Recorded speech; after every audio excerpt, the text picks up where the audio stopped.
welcome. You're watching The Money Show, your one-stop destination for your personal finance queries, and this is our Holi special. And today on the show, we'll be focusing on financial lessons from the Festival of Colors. How can you make your investments more colorful, and how can you emerge victorious in your investment strategies? Burning down all the negativity amid all the volatility, focusing on the importance of risk management. Now, this conversation is about knowing the importance and significance of each and every color because it's the Festival of Colors. But apart from that, how not to just have a portfolio which is focused just on returns. Obviously, that's going to be the outcome of your investments, which is what you want. But how this year, if we say from this Holi till next Holi, what's going to be your risk management strategy? We'll be talking about all of this on the show today. And today on this very special show with me, I have a very special guest, Shweta Rajani, Head Mutual Fund, Anand Rathi Wealth. Shweta, hi, good evening. Welcome to the show and wish you a very, very happy Holi.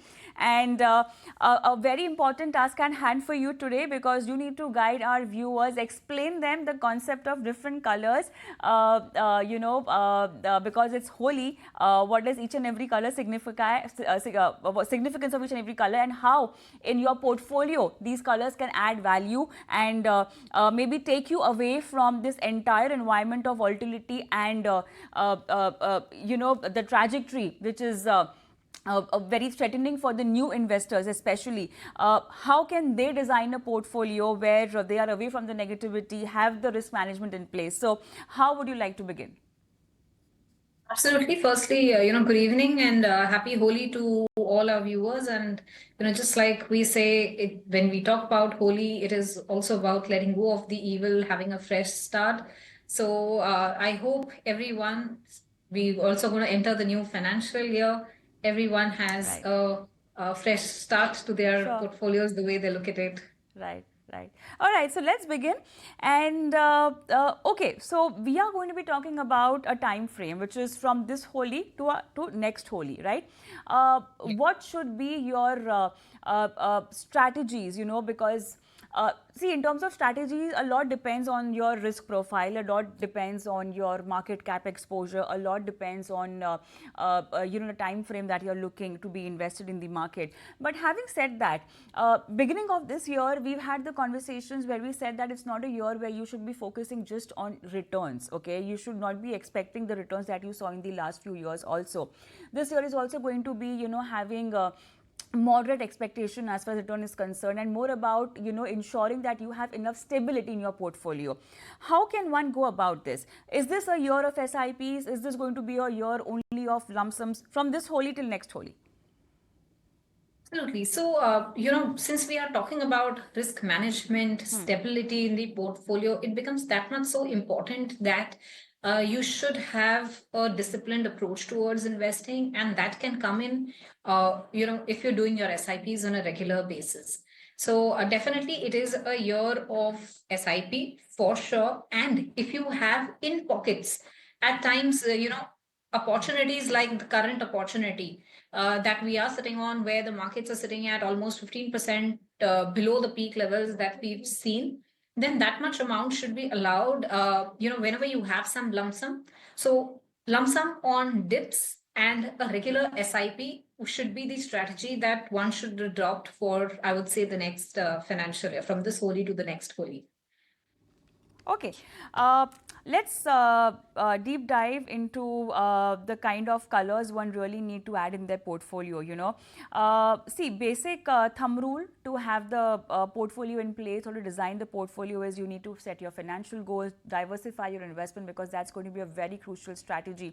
But within that also you should be looking at what kind of market cap. We saw the AMFI numbers coming up, Shweta, where we saw month-on-month numbers for mid cap and small cap have come down to 34 to 35%. That's the inflow which has gone down. But we are seeing strong inflows in flexi cap, 11th month straight. So how to take up all these rules and have a portfolio designed for 1 year time frame? Absolutely. You spoke about the flows that are being that have slightly reduced in the mid and the small cap space. People are shifting towards flexi because that's a mindset where somebody is leaving the decision to the fund manager, because the flexi cap category is where the fund manager is going to do the market cap mix for you. Also, at this point of time, it is a large cap heavy category. So, given the entire valuation stress on the mid small cap segment where earnings have also been a little subdued, this is natural where the flows could have seen a slight dip. Now, for the coming 1 year, I would say in terms of a market cap strategy, what one should adopt is still have a portfolio which is around 60% or large cap and 40 which is split equally between a mid and small cap, can still be a good portfolio combination to have. Why am I saying that is because after the 15 to 20% fall we've seen across large, mid, small, valuations have become fairly reasonable. Earnings have been subdued at this in this year for the small cap segment, not so much for the mid cap segment, and therefore next year when the base effect kicks in and you see slight improvement in the earnings coming in, having that 40% mid small allocation may still be a good blend to have in the portfolio. So yes, sticking to categories like multi cap, flexi cap, large and mid cap in the portfolio should be the right approach to have. That's one strategic approach to have in terms of market cap. Second, I would say spread out your portfolio across funds. Don't be concentrated by having 15-20% allocation to a single fund. So having a good mix of diversified 8-10 funds in your portfolio would be another risk management strategy that one should have in the portfolio. Also, Shweta, if I want to talk about having combinations in one's portfolio, how much of an exposure to equity? I mean, one can directly have a multi-asset allocation fund. We've been speaking to a lot of fund houses, so FlexiCap, multi-asset allocation, and BAF have been, few categories where a lot of inflow or interest has been picking up. But then, it's also time when you want to have a growth-based portfolio at the same time, because if you're someone who just made your investments 2 to 3 years back, you still have that time frame where you want your investments to grow. So what kind of combination works here, Shweta? See, one thing that is important to note is every individual's asset allocation requirement could be different. And that would depend on what your risk taking appetite is, what your investment horizon is.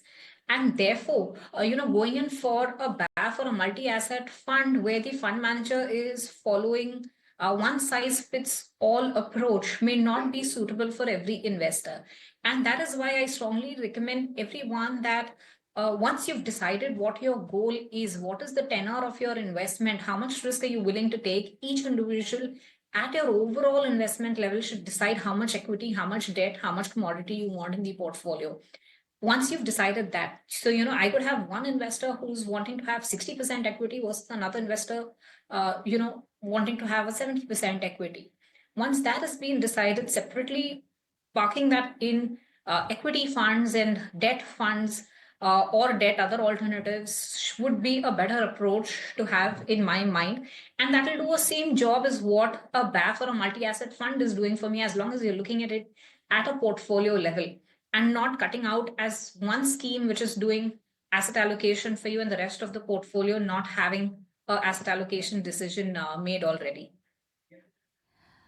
All right, Shweta, what we'll do is we'll take a quick break because we really need to speak to our viewers also on this very special occasion and get their portfolio queries answered. So let's do one thing.